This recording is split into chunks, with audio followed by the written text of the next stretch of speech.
ಮುಂದಿನ ಹಾದಿಯನ್ನು ವಿಧಾನಸಭೆ ವಿಸರ್ಜನೆ ಹಾಗೇ ಆಗ್ತದೆ ಮತ್ತು ಒಳ್ಳೆಯ ಸರ್ಕಾರ ಬರ್ತದೆ. ಈಗೇನು ಇಂಥವೆಲ್ಲ ನಡೆದವ ಅಲ್ಲಿ ರಾಜ್ಯದಾಗ ಭೂ ಕಬಳಿಕೆ, ಹಿಂದೂ ದೇವಸ್ಥಾನಗಳಿಗೆ ಕಲ್ಲು ನಿನ್ನೆ ಒಂದು ಮೂರ್ತಿ ಭಗ್ನ ಮಾಡ್ಯಾರ. ಇವಕ್ಕೆಲ್ಲಕ್ಕೂ ಶಾಶ್ವತ ಪರಿಹಾರ ಅಂದ್ರೆ ನಮ್ಮ JCB ಒಂದೇ.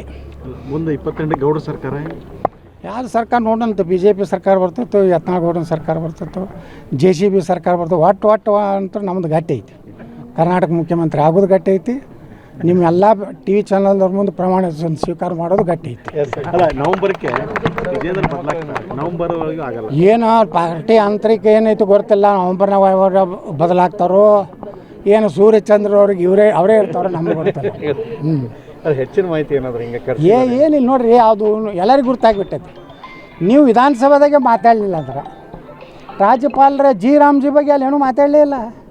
ನೀವು ಆ ರೆಕಾರ್ಡ್ ತರಿಸಿ ನೋಡ್ರಿ. ನೀವು ಒಬ್ಬ ರಾಜ್ಯಾಧ್ಯಕ್ಷಾಗಿ ರಾಮ್ಜಿಯನ್ನು ಸಮರ್ಥನೆ ಮಾಡ್ಕೋಬೇಕು. ನಾ ಮಾಡಿಕೊಂಡೆ.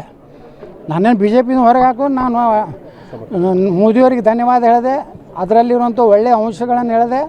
ಅದನ್ನು ಹೇಳೇ ಇಲ್ಲ. ಮೋದಿಯವ್ರು ಹಂಗೆ ಮಾಡ್ಯಾರ, ಹಿಂಗೆ ಮಾಡ್ಯಾರ, ಅದು ಎಲ್ಲರಿಗೂ ಗುರ್ತೈತಿ ಮೋದಿಯವ್ರು ಏನು ಮಾಡ್ಯಾರ ದೇಶಕ್ಕೂ. ಅದಕ್ಕೆ ಯಾವುದೇ ಕ್ಷೇತ್ರದಲ್ಲಿ ಅವರು ಸಕ್ಸಸ್ ಆಗಿಲ್ಲ.